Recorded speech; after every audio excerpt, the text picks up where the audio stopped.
Hey folks, welcome back to another ND video. I'll be doing something a little different with this one.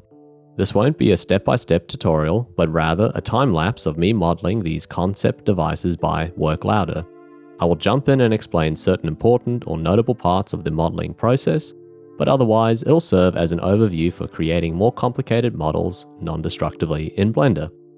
I'll be using our free add-on ND. There's a link in the video description. Let's get started.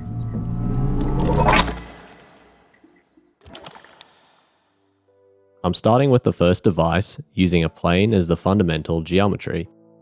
This is what we refer to as a sketch.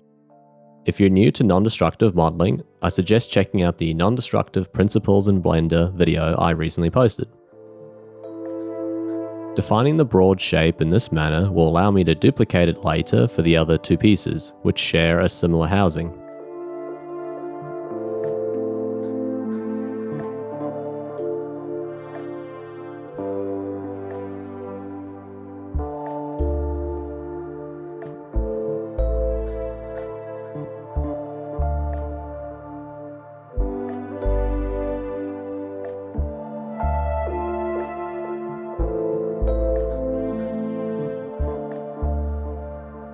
Here, I'm using another plane to define a small cutting object, which I'll use in a difference boolean.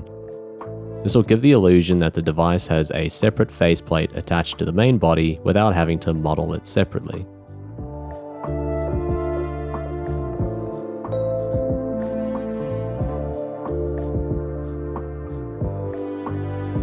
The control knobs are relatively easy to achieve, even though they potentially look challenging to create non-destructively.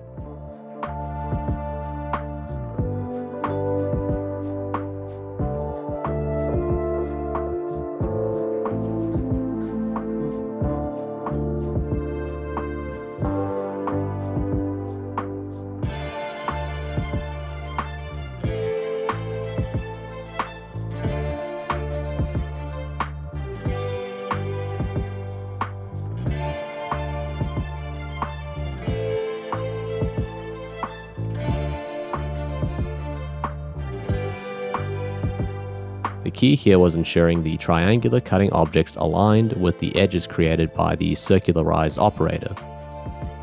While it may still work without this detail, the following Boolean operation may not have worked as expected.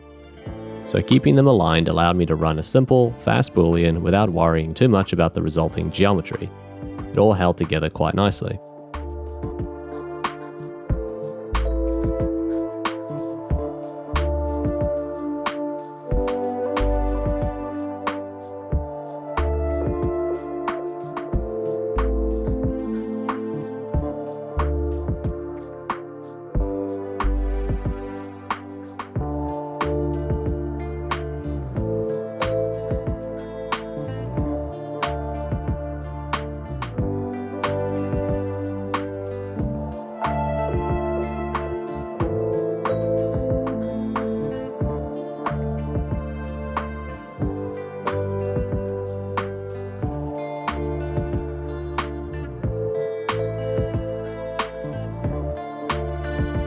Now that I had one of the control knobs modeled, I added an empty object to act as a mirror point and used that to create the second control knob while retaining control over their relative spacing. You could also use an array modifier to achieve the same result in the situation if you wanted. I just preferred the idea of moving the empty around to adjust the spacing instead of having to recall the array modifier or adjust the spacing in the modifier stack.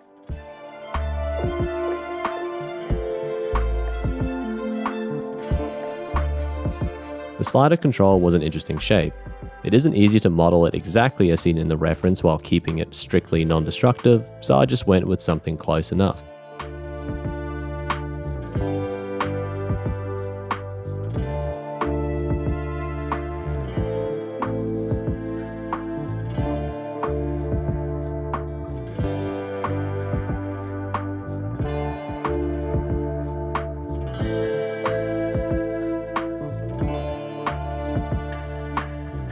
To help resolve the shading artifacts, I ensured that any close vertices were merged together using the weld operator.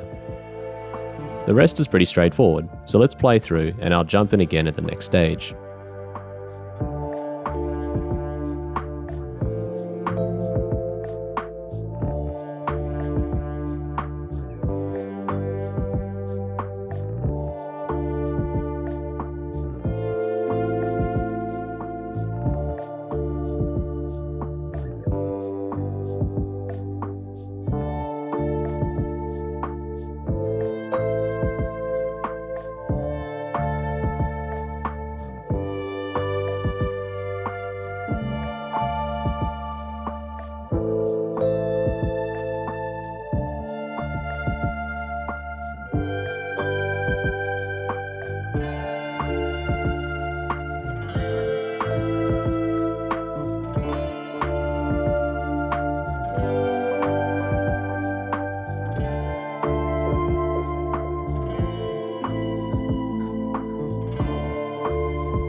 Alright, well, at this point, I finished the first device and was ready to move on to the next one.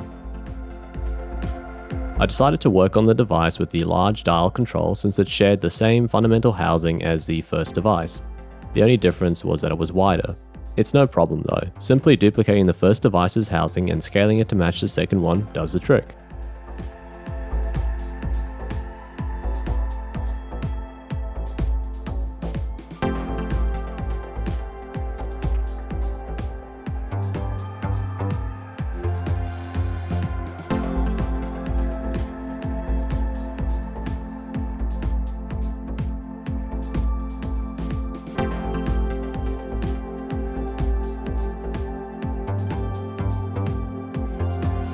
The second device also shares a few details with the first, such as the control knob and connectors at the side, so I'll copy those details as needed as well.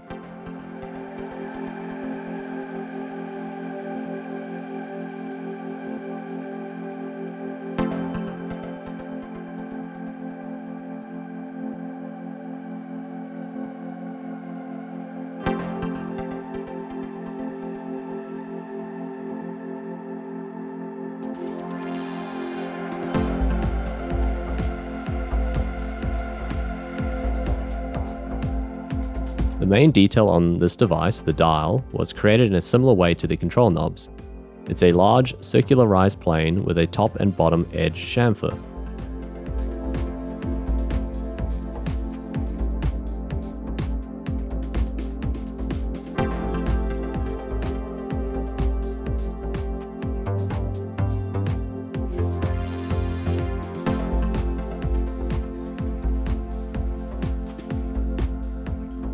The small holes cut into it are also circularized planes. Once again, I'm ensuring they sit along an edge on the target object so later, when they're booleaned, I shouldn't have any issues. It's a good idea to avoid creating unnecessary geometry when modeling, so I'll define only one of these holes and then generate the rest using a combination of linear and circular arraying.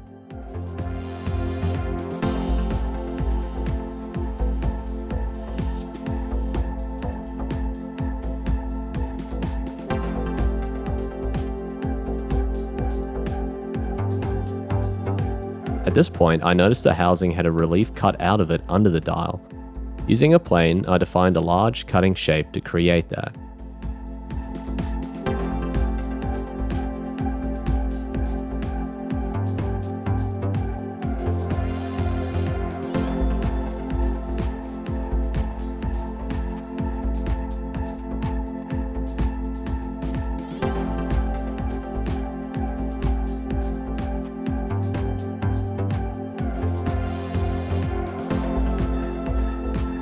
You'll notice the boolean didn't look right initially. That's because I forgot to hold down Alt when selecting it.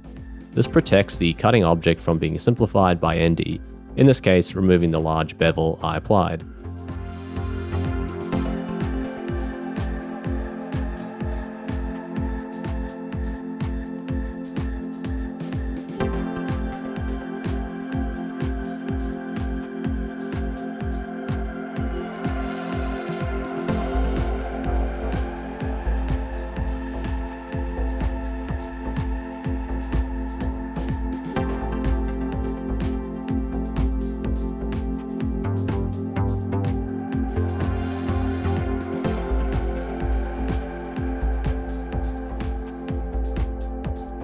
For now, the rest was copying over the remaining shared details.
Finally, we have the last detail, the smaller horizontal dial. It wasn't anything too special, it followed the same general procedure as the others.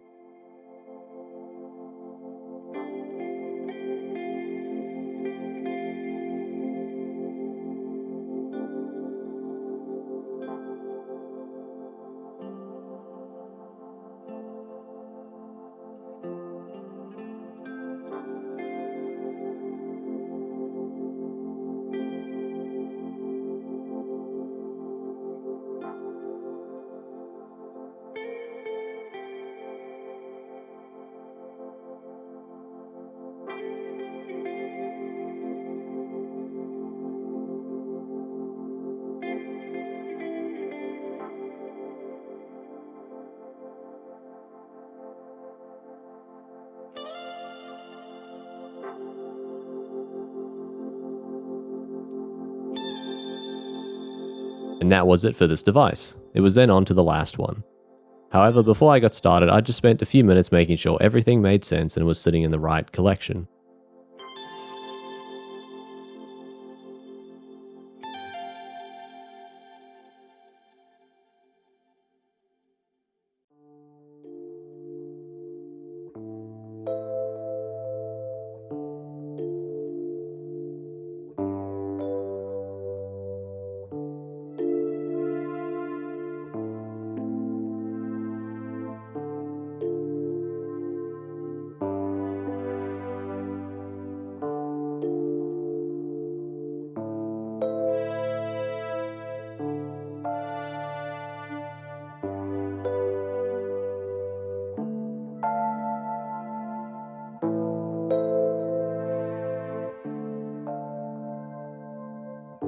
Now I had a bit of a brain fart here and copied across a bunch of details from the second device, such as the faceplate and screws. Later on, I removed the unnecessary components.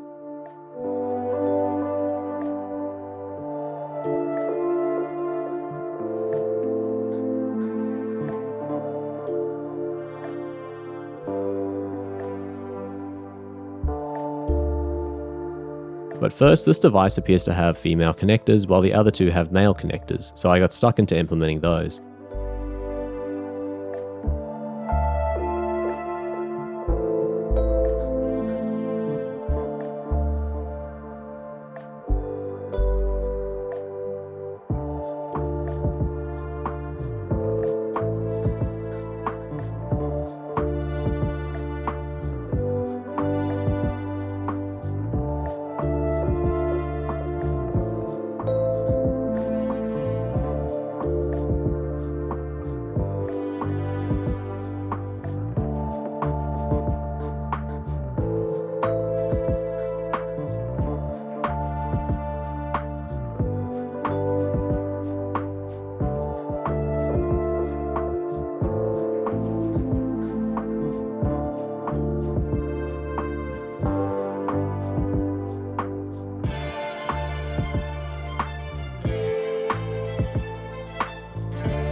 At this point, I realized my initial mistake, so I removed the details I had copied across.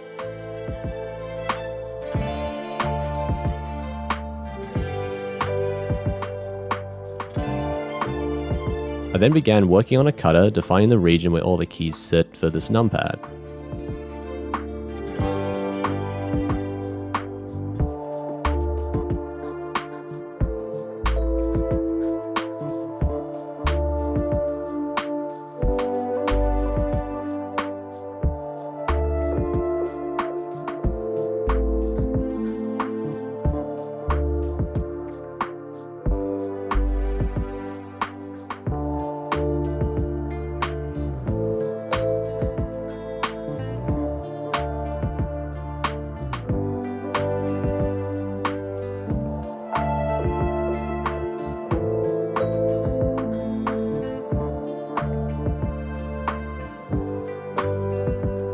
Keys were an interesting detail. Given there were 4 columns and 6 rows, I started with a plane covering the whole and then subdivided it based on the key count. This would ensure a single key had the correct dimensions so no guesswork was required. There's a small gap between each key, so I used a face inset to account for that. Then it was simply a matter of removing all the redundant geometry, leaving me with a single key profile. There are a couple of double-sized keys, so I prepared for that as well by duplicating the single key and then doubling its width.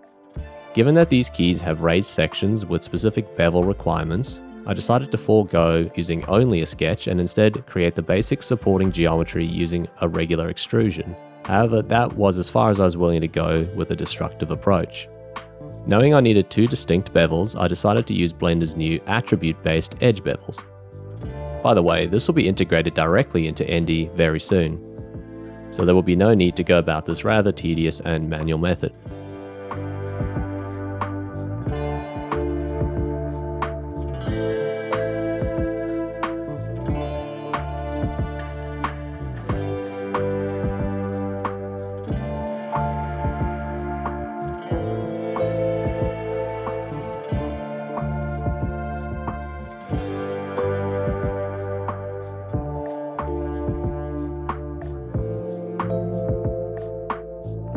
To finish the buttons, I cleaned them up using ND's Decimate and then used a regular object bevel to give them that soft, pressable appearance. It was then a matter of generating the entire button grid.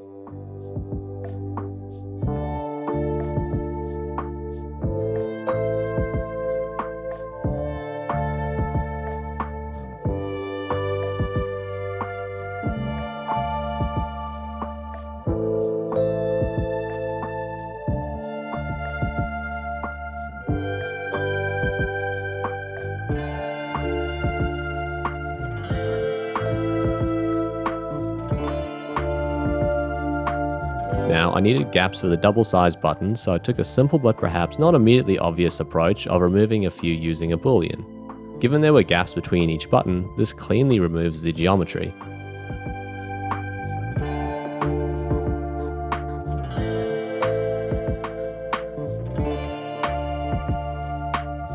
As you'll notice, the buttons weren't perfect squares, and there were gutters between them to account for, so additional editing was required to integrate the double-sized buttons.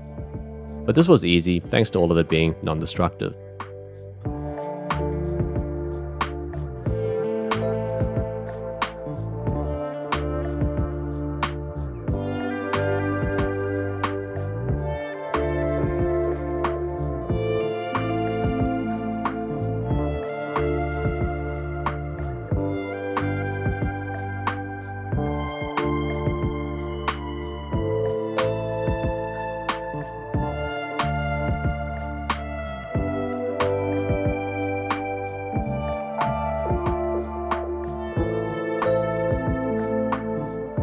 Finally, there were a couple of minor details at the top.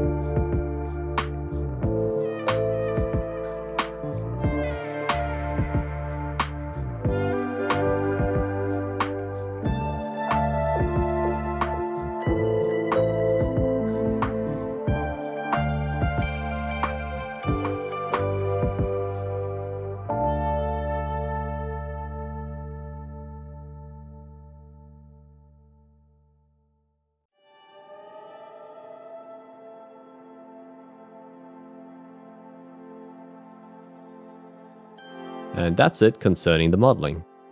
After tidying up, I decided to do some basic lighting and apply some materials. I'll let the rest of this play out, as there's not much to say here.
I hope you found this process interesting. If you'd like to see more videos like this detailing more in-depth models, let us know in the comments. We'll see you next time.